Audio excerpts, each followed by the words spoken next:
Okay, everyone. So next up, I want to talk to you real briefly about um, the whether or not you want to use a physical sky, what the settings might do for you if you use it, even if the actual sky component is not the key, right? It's not the actual element you're going to use. So you notice how in Photoshop we have one that is, heavily desaturated in terms of color. It almost looks a little bit gloomy.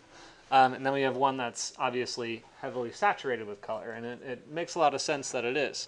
But and this is more of a Photoshop sort of trick, and feel free to take it or leave it. But also know that generally speaking, in this class, we're not really going to do a lot of environments, but I still want you to be prepared with the tools to do it. But anyway, so we have these two very different images. So the other option we have here is to export without a sky at all if we wanted to. And I'm not sure exactly what the difference is going to be for us in this use, but I want to show you a bit of a trick anyway. So we can go to None and then hit Render. And what you're going to see is that it's just going to... God, why are you doing this? Oh, hang on.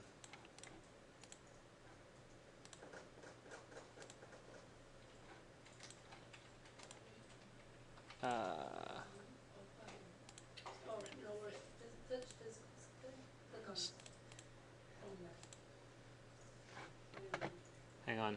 I don't know why it's not doing that. Go to image based.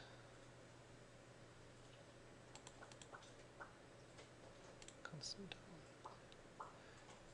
You know what? Don't worry about that. I don't know why None's not working. All right, well, so let's just talk about the physical sky. So the physical sky is the important part anyway. So basically, we have this element up here, and I want to just very quickly show you, and you won't necessarily be able to do it on your models right now this easily. My view is kind of above the building, and I can see all of the horizon, but I just want to show you kind of a quick trick. So if I'm going to add perhaps an overlay kind of sky, right, I can go to both of my images and, I need to rasterize this first. So layer, and oh no, didn't want to do that. Sorry guys, this needs to be unlocked. Just make a copy of the layer. Yeah. You used to be able to just unlock it. Anyway, so I'm going to go through and just kind of delete the sky that exists in both of these. Go up here, delete that as well. And so what I want to show you is essentially dropping in some actual skies, right? And there are very few cases really in the academic realm that you're going to want to do it. But I want to be sure that you're using high-res skies, and so if you search for something like high-res skies, let's see.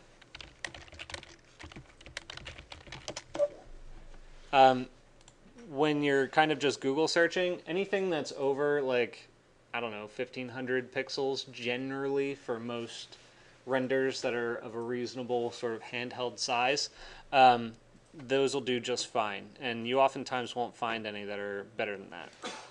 So so basically this one I already downloaded, so I'm just going to drop it into my scene real fast. So let me just drop it in here.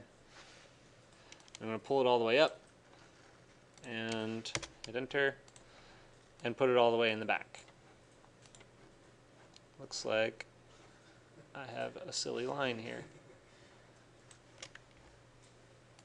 Hang on. There we go. Okay, so yes, it looks cheesy. Don't worry about that right now, but I do want to just point out, let me just point some, hang on.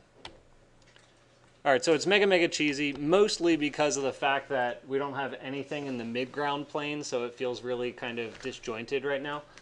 But I want to point out that that sky looks really awkward with this building, right?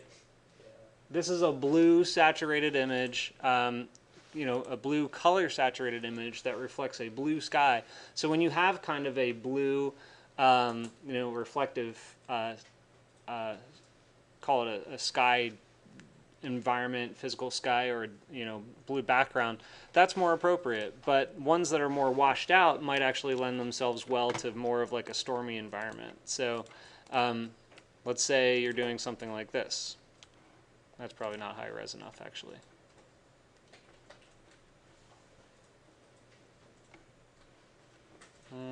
That's really corny.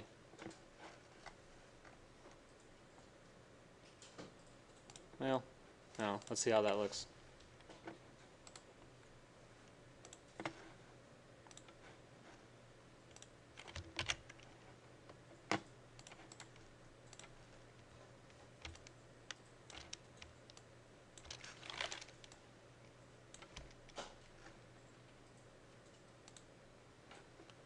So, still looks a little corny right now, and obviously you would have to desaturate this even more. Which one is which there? Let me turn that guy off. Put this guy behind that. But clearly a more gray one is going to be a little bit more fitting. So when you start to, you know, desaturate it and make it more appropriate, so you can adjust it, go to hue, saturation, take some of the color saturation out. So that's where you get that kind of difference, right? So you've got both images there. You've got this one with, you know, more of a blue sky, and then sort of a desaturated image with more of like a stormy sky, okay? Again, those are super corny backgrounds. You almost never want to do that. But when you get good at Photoshop, I want you to be aware of how the actual render settings can play a role. Does that make sense? Okay, and I know Iggy would yell at me if he even saw me doing this and showing you guys this, but it does have a point that relates specifically to the rendering engine. So what we're going to do here is kind of move into that middle ground now, right? So we have sort of background, sky environment, and everything like that. We're going to move into the middle ground and start to look at water features and oceans and stuff like that. Okay, any questions so far? So, Yes. say if like your picture's not like as orthogonal as yours, like there's like some planes in the way, or like the landscape, you can use like the wand tool and stuff to like get rid of it. You can, yes. It's better to do it if you can get a straight color background, which I thought no background would do, but it seems like that's not doing it. So I'll find that feature for you, and we'll do that. But it makes it a lot easier to just put like an odd color, basically like a green screen, and then you select. That's how they do it. They have a green screen in the back of images that you select anything, you know, of that color, and then it gets CGI'd behind it. So that's what we would be doing. Okay.